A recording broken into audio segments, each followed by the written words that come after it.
You're too sick to need it, Amanda said with a cruel laugh over the phone.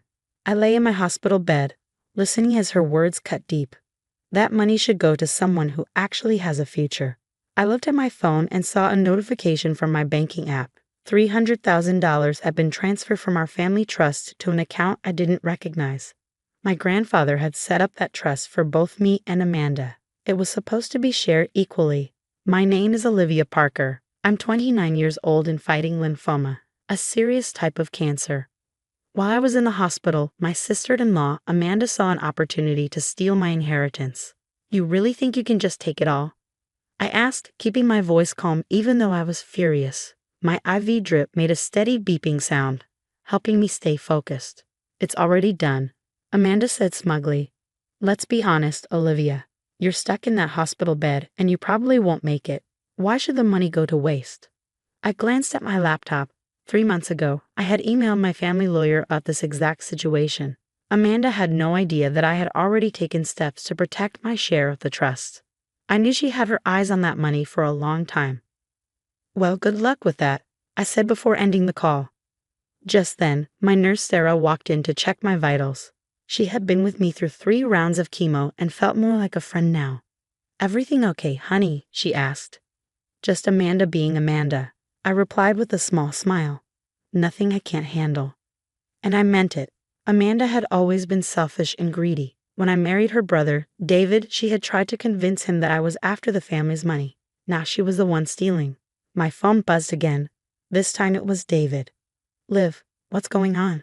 Amanda says she needed to use the trust fund for family emergencies. Put me on speaker, I said. I knew Amanda was right there with him. I want everyone to hear this. I heard some shuffling, then Amanda's voice in the background. She's just mad because I'm being practical. Practical? I laughed. You call stealing from a sick person practical. I didn't steal anything. Amanda snapped. The trust is for family, and I am family. Unlike you, I actually have plans for that money. Oh, I bet you do, I said, thinking about all the expensive bags and cars she had been posting on social media. But there's something you should know about that transfer you just made. What are you talking about? She asked, her tone suddenly unsure. Check your email. All of you. It should be arriving, right about now. I heard the sound of incoming emails, then silence. My lawyer was always on time. What is this? Amanda's voice had lost its confidence. That, I said, feeling satisfied, is a message from the Trust's Oversight Committee, the one I helped set up 3 months ago. Any unusual transfers have to be approved by all beneficiaries and the committee. If they aren't, they get reversed within 24 hours. More silence. Then David spoke. Liv, did you know she was going to do this? Let's just say I like to be prepared, I said, adjusting my pillow. Amanda isn't the first person to take advantage of a sick relative. This is ridiculous, Amanda shouted. I have rights to that money too. You have rights to your half, I corrected. But now your half is frozen while they investigate you for fraud. They don't take kindly to people trying to steal from cancer patients. I could hear Amanda stuttering, trying to come up with an excuse. Then David said, I'm coming to the hospital. We need to talk. Bring Amanda, I said. The hospital's legal team would love to meet her. They're very interested in cases of financial abuse. You wouldn't dare, Amanda hissed. Try me. I ended the call and looked up. Sarah was smirking as she adjusted my medication. Remind me never to get on your bad side, she joked. I smiled and leaned back against my pillows. Amanda thought she had won, but she was about to learn a tough lesson. Sometimes the weakest-looking person is actually the strongest. My phone buzzed again. A text from Amanda. You're making a big mistake. Family should stick together. I chuckled, thinking about all the proof my lawyer had gathered, all the hospital staff who had overheard Amanda's cruel comments.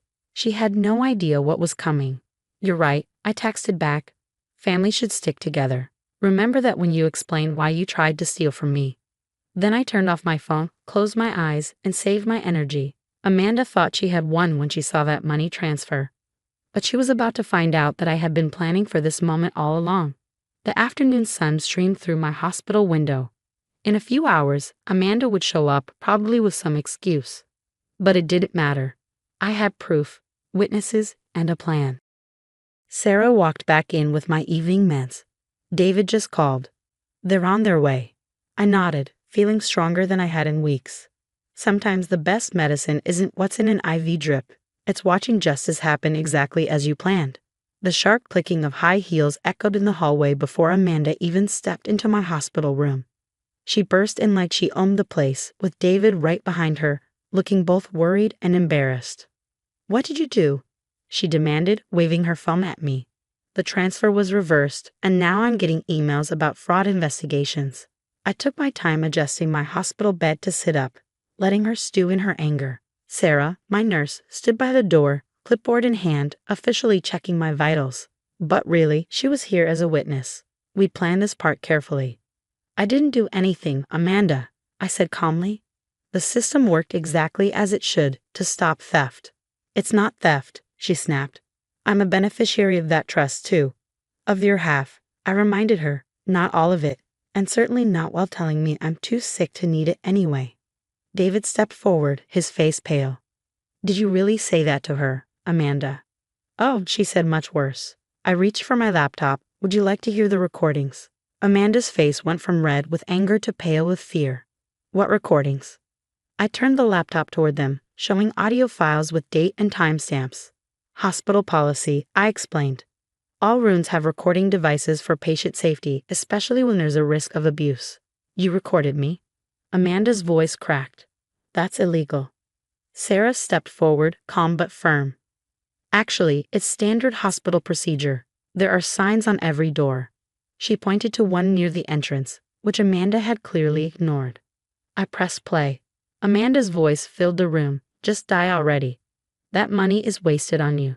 The date showed it was from 2 weeks ago, during a visit where she had pretended to be concerned about me. David stumbled back, dropping into a chair. "My God, Amanda. She's lying. She edited that." Amanda cried. "The hospital has the original files," Sarah said. "No one can change them." I pulled up another document.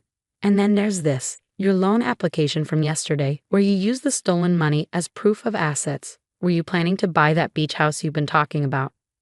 Amanda's expensive handbag slipped off her shoulder and hit the floor. "How did you?" "The trust committee checks for suspicious financial activity," I said. "Did you really think I wouldn't plan ahead?" Amanda's face twisted in frustration. "What future?" she spat. "You're dying anyway. That money could actually be useful instead of paying for treatments that probably won't even work." The room went silent. Even Amanda looked shocked at what she had just said. David stood up slowly, moving away from her. "Sarah," I said quietly, "please make a note of that statement in my patient record." The legal team asked for documentation of any threats. "Already done," Sarah replied, tapping her tablet. "This is ridiculous." Amanda tried to backtrack. "I was just being practical. The family needs." "The family needs?" I cut her off.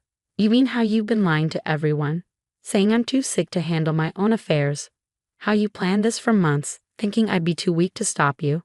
I pulled up another set of emails, ones where Amanda told family members she was taking control of the trust because I wouldn't be around much longer. "You really thought no one would show me these?" I asked, watching panic creep into her face. "I was protecting the family assets," she insisted, but her voice shook. "No," David said firmly. "You were stealing from my wife while she fought for her life. What kind of person does that?" Amanda turned to him desperately. "She turned you against me, your own sister." "You turned me against you," he said. "I just didn't see it until now." I took out one last document. "The trust committee is meeting tomorrow. Given the evidence, your unauthorized transfer, the threats, the fraudulent loan, they're recommending that you be completely removed as a beneficiary." "You can't do that." Amanda took a shaky step back. "Grandfather left that money to both of us." "With conditions," I reminded her, one of which says that trying to harm or steal from another beneficiary is grounds for removal. Sarah cleared her throat.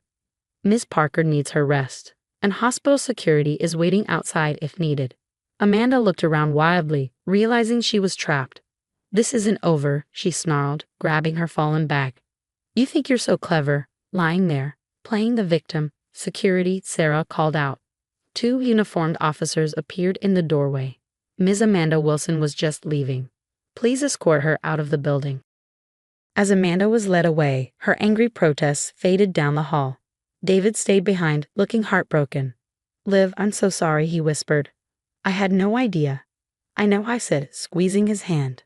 That's why I didn't tell you my plan. You needed to see it for yourself. He swallowed hard, guilt in his eyes. The things she said. About you dying. Hey, I gave him a small smile. I'm not going anywhere. The treatment is working. My numbers are improving every week. Sarah nodded. She's one of our strongest patients, and now that the stress of this situation is over. My phone buzzed. An email from the trust committee confirmed tomorrow's emergency meeting. Amanda's fate would be decided soon, but I already knew the real damage was done. Some family bonds, once broken by greed, can never be fixed. What happens now? David asked.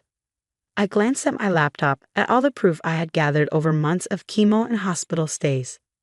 Now, I said, now we let justice take its course. And maybe, just maybe, Amanda will finally learn that being family doesn't mean we get to destroy someone else's life. Sarah adjusted my IV as the sun set outside, casting a warm glow over the room. Tomorrow would bring new challenges, but for now, I had one.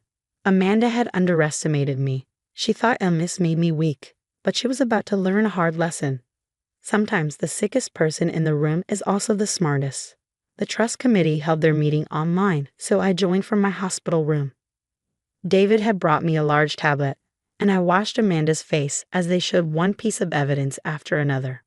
Ms. Wilson, the committee chair said firmly, can you explain why you tried to move the entire $300,000 trust fund into your personal account?